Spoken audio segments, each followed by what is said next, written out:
Mga kaibon, good morning sa inyo. Nag-video na ako kanina at na-upload ko na. May panibago tayong video na i-upload kasi may nakita ko yung yung sanga ng malunggay. Tignan niyo yung ginawa nila diyan sa sanga ng malunggay. Ayan yung sanga ng malunggay. Pineraso-peraso nila. Tapos kanina naglagay din ako ng dito, oregano. 5 dahon ng oregano nilagay ko. Parang inubos na rin nila. Mahilig sila sa oregano. Maigi yun at magiging healthy sila. Dahil ang ating oregano inilalagay ay gamot para sa kanila.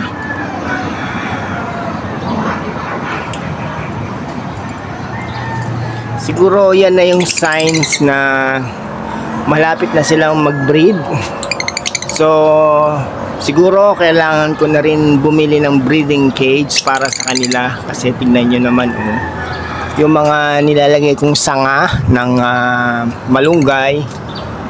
Ganyan ang nangyayari Kahit itong ginawa kong perch sa kanila binalatan na rin nila nawala na yung balat.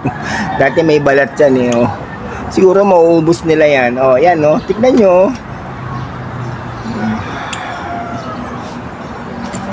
Nabawasan na yung perch na nilagay ko. Ayan yung sanga ng malunggay. Kinakain din kinukut-kut din nila. Mga kaibon, double cats, mga kalapati,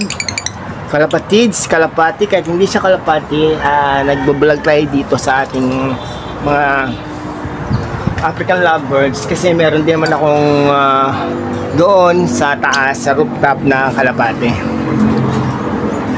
At habang nagre-research tayo, pinag-aaralan natin yung ay ako yung nalilito dahil dalawa yung ating pinag-inalagaan. Meron tayong African lovebirds at meron tayong mga kalapate doon sa taas. 5 kalapating nasa taas.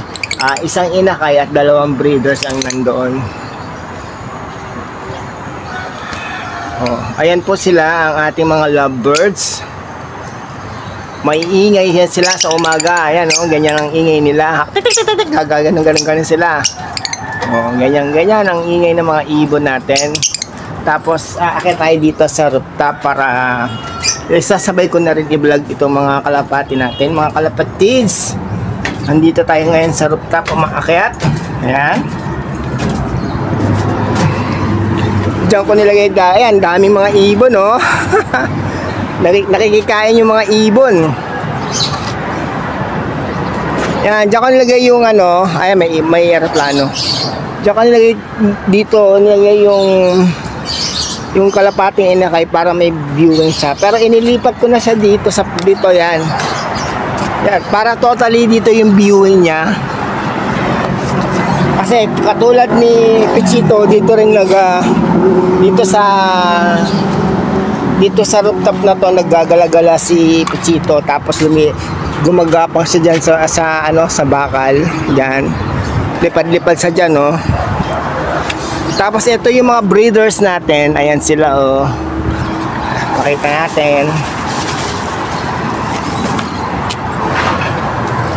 Ayan ang ating mga breeders. So, ayan sila.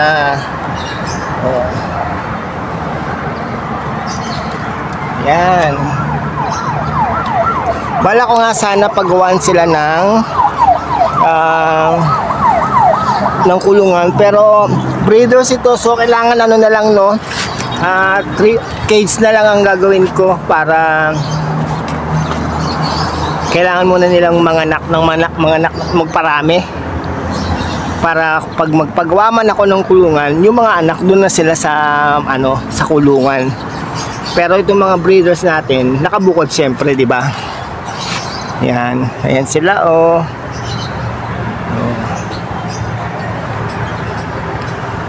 Hindi pala sila kumakain ng ng oregano. Ayaw nila ng oregano kasi naglagay ako, hindi malang naubos dun sa baba, dun sa mga lovebirds na uubos nila Malakas sila kumain ng oregano. Ayan. Hello. Hello. Oh, say hello sa mga kalapatids natin. Hello. Oh. Tapos dito tayo sa Inakay, si Mila. Ayan si Mila. Oh, Mila. Mila, kamusta? Oh, ayan yung palatandaan mo ha, yung plug natin. Kasi may plug tayo dito. Ayan. Para pag lumipad kayo, alam nyo kung saan kayo bababa. Ayan yung plug natin. Diyan yung landing nyo ha. Diyan kayo magla-landing sa paborito ni Pichito na ano, yan sa may bubong. Oh, Mila. Okay ba ang viewing mo dyan ha, Mila? Oh. Ayan po si Mila, ang Inakay na kalapati natin.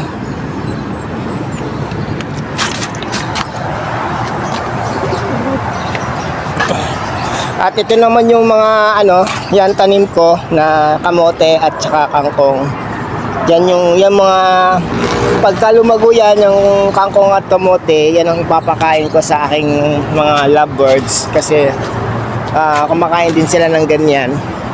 Yan na yung pinakagulay natin para sa kanila.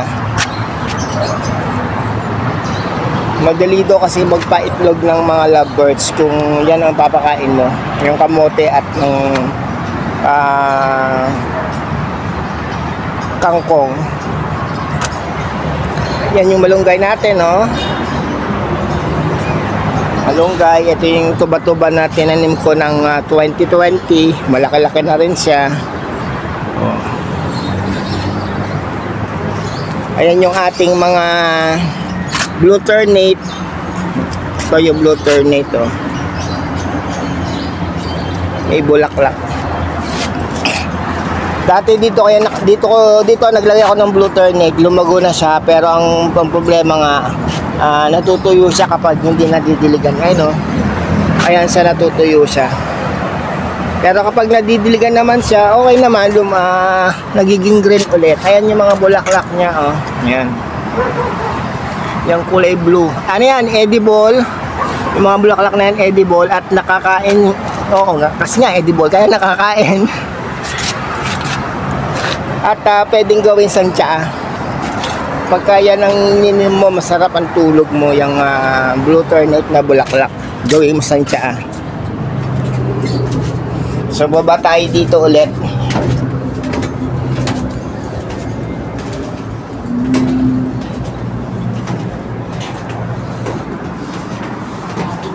Oh, tignan nyo, oh. Ayan yung sanga ng malunggay. Ginawa nila dyan, oh. Nagkapira-piraso. Siguro kinain nila yung pinaka-katawan nun. Ayan. Ayan yung ating mga African lovebirds. Malaki na yung isa. Yung isa dyan kasi 10 months na. Tapos yung kulay puti 5 months. Pero itong dalawang to hindi ko alam kung ilang buwan na eh. Dahil binili ko lang yan dun sa naglalakong ano, na nagtitinda nitong African lovebirds. Kaya hindi ako sure kung ilang buwan na sila. Pero itong dalawang ito, yung green, ayan yung green tsaka yung puti. Yung green 10 months na. Yung green na mixed color 10 months na. Tapos itong kulay puti ay 5 months na raw. Ito matawag ba? Ito matawag ba dun sa ibaba? Wala. Wala.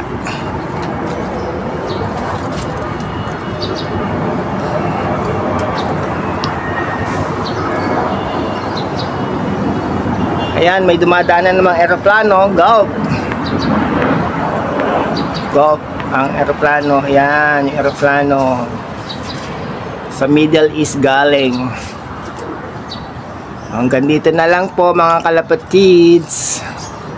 Sana ay patuloy niyong suportahan ang aking channel. At sana po ay mag-subscribe kayo sa aking YouTube channel. Para po may pandaglag ako o pang-budget para sa pagbili ng kanilang mga patuka. Huwag din po kayo mag-skip ng mga ads ko. At kailangan po nating supplyan ng masasarap at mga food supplement itong ating mga alagang ibon. Maraming salamat po muli sa inyo. Shout out to Kameses at Inay Merly. Salamat sa support ninyo. Salamat ka Meses sa pagbibigay mo ng aking mga kalapate at happy birthday sa iyo. Bye bye. Happy birthday din nga pala sa aking tiyahin na si Maria Anyonyebo Rafael na nasa Canada. Sa Manitoba, Canada. Happy birthday sa iyo, Ninang Mary. Bye bye.